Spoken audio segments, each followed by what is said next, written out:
9 Sports. What is poppin', Siouxland? Welcome back to Sports. I'm Alexander Huddleston. Just 4 teams remain in the mix for the South Dakota High School Girls Soccer Class A state title, including the top-seeded Dakota Valley Panthers, who host Groton area in the state semifinals. DV and the Tigers split the regular season series. Winner moves to the title game. Scoreless midway through the first half. Mallory Ribe on the breakaway beats the keeper. Freshman scores the first goal of the game. Panthers lead 1-0. Just minutes later, corner kick chance for DV. Ella Chamberlain with the header. DV takes a 2-0 advantage. Panthers add a second half goal, advancing to the state title match with a 3-0 win. I am very, very proud of the girls, very proud of their effort today. I thought we played confidently, we played as a team, and we got the job done. It's just amazing. We made it in my 7th grade year, and I just remember it was just such a cool opportunity and experience, and I'm so excited for the rest of my teammates to be able to experience it, and I'm just super happy and excited. Panthers will face Sioux Falls Christian for the title in Rapid City next Saturday. And on the boys' side, defending state champion Vermillion comes up short against Freeman Academy in the Class A semifinals with a 3-1 loss. Tannagers end the year with an 8-3 record. Both the Briarcliff Chargers and Northwestern Red Raiders aim to move up the GPAC standings with a win today. This game was actually slated to start at 1, but was pushed back to 5 p.m. due to a bus accident involving Northwestern's bus, according to members of NWC's athletic staff. Red Raiders are 22-0 against the Chargers, dating back to 2003. Chargers are 3-1 at home. Northwestern hoping to make it 22-0. They've got a 6-0 lead in the second quarter. Red Raiders double it as Kobe Duncan connects with Tanner Schouten, 35-yard tutty. Same score, Red Raider ball in the third. Tit pass falls into the hands of Ben Greer. Chargers defense with a huge stand in this one. NWC adds a field goal to go up 15-0. Duncan hits Schouten on the screen pass, and he's going to weave through traffic, and he's gone. Schouten takes it 62 yards all the way to the house, finishing the game with a career-high 211 receiving yards and 3 touchdowns. Red Raiders blank Briarcliff 28-0. Now for a look at our out-of-town GPAC football scores. Dordt 59, Waldorf 7. Defenders improved to 5-0 this season. They're the last remaining GPAC team with an undefeated record. Morningside 49, Dakota Wesleyan 17. West Mustangs extended its win streak to 5 games. In the American Rivers Conference, the Buena Vista Beavers claimed its first ARC win of the year, defeating Luther 31-7. Wayne State hosting Bemidji State for its annual Hall of Fame game. Wildcats in search of its first series win since 2014. Tough start for the Cats, but the tide started turning after Clyde Hinton punched this ball out to give Wayne State another shot, tying the game, but that other shot would have to wait until a drive later where Devin Forgy would wrap a run around the outside to help the Cats break double digits, making it 17-14 Beavers. Close game wouldn't last long though. Beavs take a shot downfield as Connor Carver put the team on his back though, fighting through a cramp for the long score. Wildcats fall short 26-21. South Dakota football still is in the hunt for its first road win of the season, visiting Indiana State, the home of Larry Bird. Late in the first, USD driving Aiden Bauman tucks the ball and takes it 17 yards for the first down. Yotes working in the red zone. They knock in the field goal for the first points of the game. To the fourth quarter, Yotes lead by 9. LJ Phillips rips off a 21-yard run. He'd finish with 201 and a touchdown on the day. South Dakota wins 19-14. The Nebraska Huskers have played 5 games this season. 4 of them ended in a win. But today marks a first for Big Red this season. A true road game, the latest first true road game in a year for Nebraska since 2013. Huskers head to the East Coast to battle Maryland. Today's game marks just the second time these teams are playing in Maryland. And having some technical difficulties. Both teams' opening play is going to be a score for Nebraska. Look at him go. And it's going to be a 7-0 lead for Nebraska. Both teams try to score. Maryland up 14-0. Raiola in the red zone makes some magic happen. It's Luke Lindmeyer with a terrific toe tap. Just like that, it's 17-14 Nebraska. Just 2 minutes later, Raiola finds Hunter again. Second touchdown connection of the day. Visitors have 24-14 at the half. And the Huskers actually come away with this victory, 34-31. Now on to Iowa State. Another pair of foes renewing their matchup, this time in the Big 12 as Iowa State battles Colorado for the first time since 2010. Buffaloes have won the last 2 meetings. Iowa State offense quiet until right before half. Abu Samu punches in from a yard out. Home team leads 14-0. 14-10, excuse me. And it's Sama again, goal line touchdown. ISU has the lead back. Cyclones with a chance to take the lead. Back is picked off. Flag is thrown for a pass interference, but it was picked up. Iowa State loses its second consecutive game, 24-17. The Iowa Hawkeyes playing its fourth night of the game season, facing off at Wisconsin for the Heartland Trophy. Slow first quarter, but up 3-0 late. Hawkeyes give it to Kamari Molden, who runs up the middle to make it 10-0. But that run game would just continue. This time, Xavier Williams racing by several Badgers for the 29-yard touchdown to add into the blowout. Hawkeyes go up 30-0, but guess what? Williams was hungry this time, takes it from 19 yards out, makes it several defenders miss, regains balance and stumbles into the end zone. Hawkeyes shut out the Badgers 37-0. Now the Musketeers have won their last 3 games, soaring up to a tie for the first in the Western Conference. Sioux City hosts Des Moines for its first weekend home game of the regular season. Musketeers wearing their new green jerseys. Sioux City and Des Moines have both scored 15 goals through 5 games this season. Took a while for that red light to flash, but late in the first, it's the Bucks who score first. Nathan Howard finds the puck in front of the net, gets the easy score while the goalie was scrambled. Buccaneers go up 1-0, down 2-0 in the second. Muskies looking to make something happen. It's going to be Henry Lovell jumping into the scrum for the puck, and he will end it with a quick goal to put the Sioux City on the board. Des Moines would tack on 3 more and take the win 5-3. And in the MLB, the Chicago Cubs' quest for the World Series title came to a close one in Game 5 of the National League Division Series, following a 3-1 loss to Milwaukee in the series finale. Milwaukee hit 3 solo home runs in the win.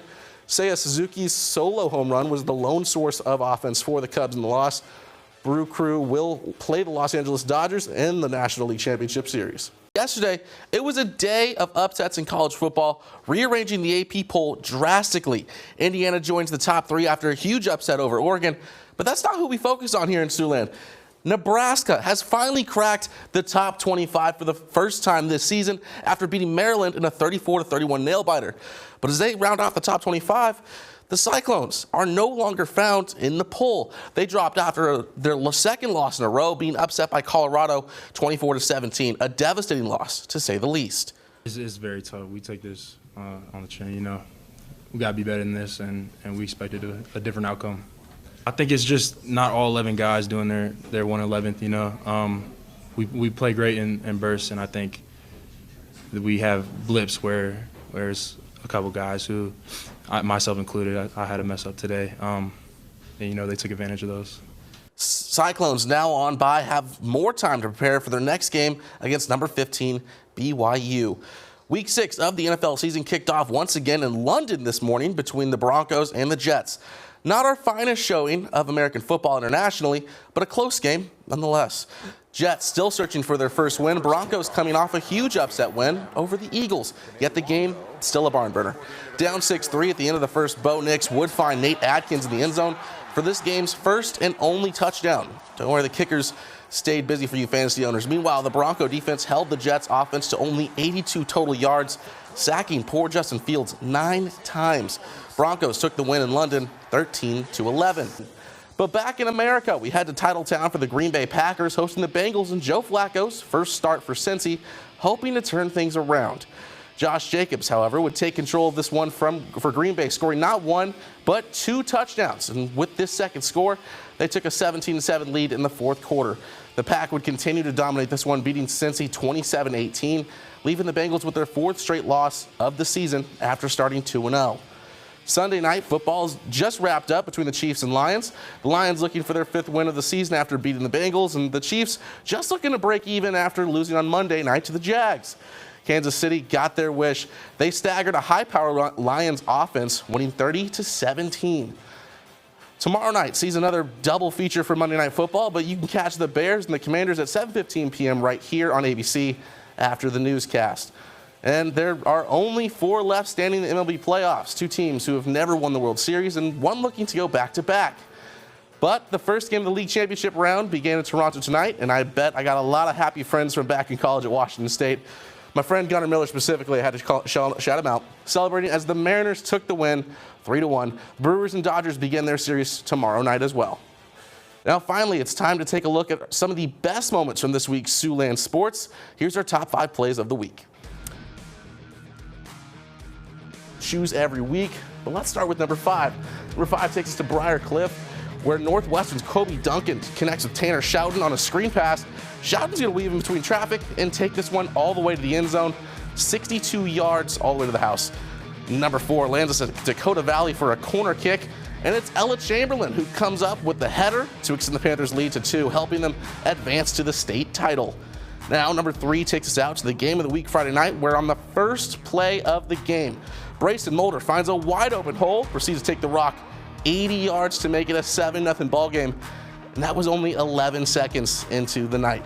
Number 2 keeps us at MMCRU, where the Royals would score the final touchdown of the game with some trickery. Nice little hook and ladder here to Blake Berinsky, who goes in the end zone untouched for the game winner. But number 1 goes to Unity Christian Volleyball, a little tap over the net, saved by one hand. Summer Schouten then put it over to Addison DeBoom. Did not end up scoring, but great effort from this team to keep the ball in play. And that wraps up our top 5 plays of the week. The NAIA released its newest top 25 poll, and with recent success, a new team has cracked the top 10. Now, as usual, still no movement in the top 4. Morningside still holding down that 4 spot after their 49-17 win over Dakota Wesleyan. Now they turn their focus to Northwestern on Saturday. But the big news is Dordt has finally cracked the top 10. After their huge win over Waldorf, beating the Warriors 59-7, they now look to host Mount Marty this weekend. Now, Northwestern is still currently not ranked, but they do play Morningside this weekend. They hope to keep climbing that ladder and keep those votes coming. What's poppin', Siouxland? Welcome to sports. I'm Alexander Huddleston. The IHSAA released their weekly rankings update in Class 5A. We see Sioux City East making a climb. They moved up to the number 4 spot after a huge ranked win over Johnston. The Black Raiders now host Council Bluffs Lincoln. Class 4A, Sergeant Bluff Luton rounds off our top 5 at 6-1. They look to keep climbing, facing Sioux City West this week. Class 3A, we see a few more Siouxland contenders. Bishop Heelan at 4. They take on Humboldt on Friday, while number 5, Sioux Center, hosts MOC Floyd Valley. In 2A, we see Okoboji sitting pretty and undefeated at number 3. They play their final game of the season against number 1, Kemper Catholic. Big game for the Pioneers. Then in Class 1A is led by the Wildcats from West Line at 7-0. They head to Lawton Bronson, for their final game of the season. In Class A, it's a tight race for number 1, which still belongs to MMCRU, who's heading to Hartley Melvin Sanborn this week. Number 4 is a West Sioux after their first loss of the season to the Royals. They head to Galen Catholic Friday night. And at number 8, but still 7-0, is Woodbury Central lining up against St. Albert this week. Finally, 8-man football. The GTRA Titans are making a push for top 5, sitting at number 7. They head to Harris Lake Park for their final game of the season. Now, for Monday Night Football, we saw the Chicago Bears head to D.C. to face the Washington Commanders, a game that last year, if you remember, ended on a 52-yard Hail Mary touchdown from Jaden Daniels. This game also had quite the ending. Slow start for both teams in the first quarter. Nothing but field goals. Kickers stayed busy, but it would be the Bears to score 6 first in the second quarter as Caleb Williams would run to the outside, push Chicago up 13-0. However, the Commanders would take the lead in the second half. Bears looking to make something happen. Dump it off to Williams would dump it off to DeAndre Swift, who'd shake this tackle and take it 55 yards all the way to the end zone to cut into that deficit. 24-22. Washington's still up, though. After a few more drives, it was Washington's game to lose, and guess what? They lost the ball. Trying to chew clock, the ball would slip out. Chicago giving them one more shot at a win. They drive down the field and call in Jake Moody for a 38-yard attempt. He'd nail it. Walk-off win for the Bears in D.C. And for our other Monday Night Football game, we saw an upset. The thought-to-be juggernaut Bills are now on a 2-game skid after losing tonight to the Falcons 24-14. Bills head into a much-needed bye week, while the Falcons face the hospital ward that is the San Francisco 49ers. I'm allowed to say that because I'm a Niner fan. More MLB playoffs tonight. First game, 2 of the American League Championship in Toronto is the Blue Jays hosted the Mariners. Seattle began taking care of business early after a Julio Rodriguez 3-run home run to put the M's ahead 3-0 in the first inning.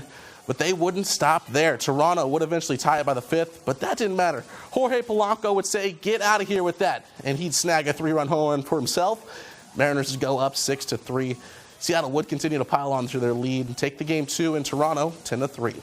Meanwhile, the Brew Crew dropped Game 1 to the Dodgers at home, a low-scoring affair, with Milwaukee not getting on the board until the bottom of the 9th inning. Game 2 of the NLCS will be tomorrow night at 7.